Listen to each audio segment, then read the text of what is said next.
I am back. Ha, ha, what's up, people? Hey, here we go today. We're going to talk about how to do some of this probability experiment stuff. Plus, we're going to do some work and go back and review how to do some percentage stuff with that. So we're going to get a couple of two birds with one stone, baby. That's two birds with one stone. All right, are you ready? Let's get round to it. Here we go. All right. So let's pretend, if we go back to what our experiment was the other day, okay, we had our little spinner, okay. If you can think about that, I'll just kind of draw a little quick little spinner over here. We had four little sections that you worked with. Let's say we had red, blue, green, and yellow. Red, blue, green, yellow. All right, and of course, I'm not going to tell you how many times that we spun it. I'm just going to kind of make a little chart of it. So we've got our color. Alright, kind of get this little chart here. And over here we're going to have our frequency. Alright, so we got red. And we spun some blue. And we spun some greens. And we spun some yellows. Okay? So we just spun it. We just spin. And, you just spin it a few times until you get tired of spinning it. And let's say we ended up, after we counted up our tally marks, let's say that we had 12 red, and we had 15 blue, and we had 7 green, and 8 yellow.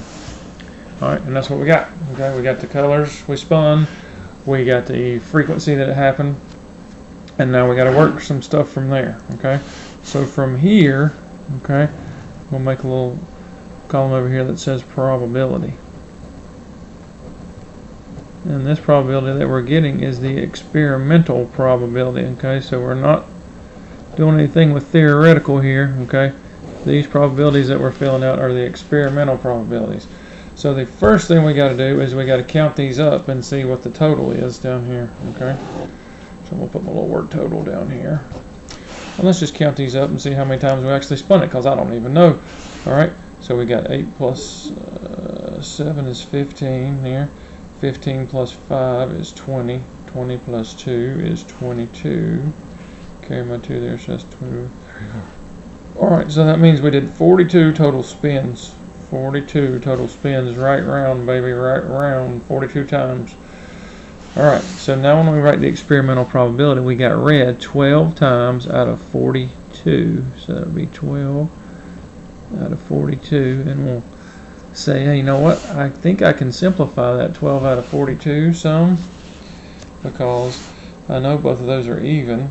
As a matter of fact, I think 6 will go into both of those. So if I divide both of those by 6, 12 divided by 6 is 2, and 42 divided by 6 is 7. So red goes all the way down to 2 out of 7 as my experimental probability. Okay, that means I got red 2 times out of every 7 spins. Alright, let's do the same thing for blue. So we got 15 out of 42. And let's see, 5 won't go into both of those, but maybe 3. Yeah, I think 3 will. So I can divide both those by 3. That's their common factor. So 15 divided by 3 is 5. 42 divided by 3 is 14. And that is the experimental probability of blue. So that means that every 14 spins, I got 5 blue sections. So got blue 5 times out of every 14. Alright, let's do green. It's 7 out of 42. Hey, you know what? 7 goes into 7 both of those times, in both of those numbers. It's a factor, so I can divide them both by 7. I can simplify that down. 7 divided by 7 is 1. 42 divided by 7 is 6. So for green, the experimental probability is 1/6. That means I got 1 green out of every 6 spins. And then yellow is 8 out of 42. Let's see. I think you can just divide both of those by 8. No, so the only thing the common factor they have there is 2. So 8 divided by 2 is 4. 42 divided by 2 is 21. And that would be the simplified experimental probability for those. Okay, so remember, when you get one of these tables like this, the first thing you got to do is you got to add these up. Okay, 12 plus 15 plus 7 plus 8. add those up, get your total down here, which was 42 spins. So that is the first step. Get the total. Okay. Can I see right here? Get the total number of experiment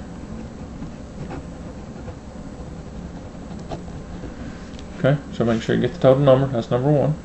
And then number two, okay, write all probabilities as a simplified fraction. Alright, so step one, we got our total. Then step two, we simplified all the fractions. Okay, found that common factor over there, reduced them down.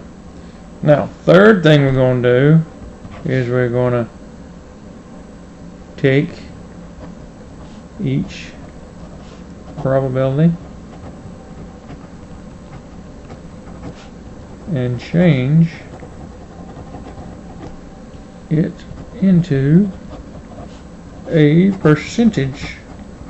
So I had a bunch of people asking me the other day, is 1/2 the probability or is 50% the probability? Well, the probability is always a fraction, okay? The probability is always a fraction. Then you can take that fraction, which we're getting ready to do, and change it into a percentage. So those are two different things, okay? A probability is always a fraction.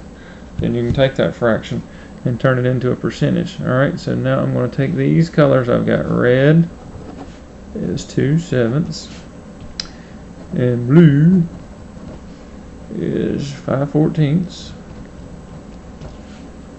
and then green is 1/6 and yellow is 4/21. Okay, so it's good. They're all a little bit different. They all have a little bit different denominator, so that's good. So we're going to take each one of those and now we're going to turn it into a percentage. Are you ready? So here's where you need to get your calculator out, okay? If you don't have your calculator, I would encourage you to get it. So go ahead and get you one. I'm going to be doing mine on my iPhone, so if you want to do that, that'll be totally fine. Okay?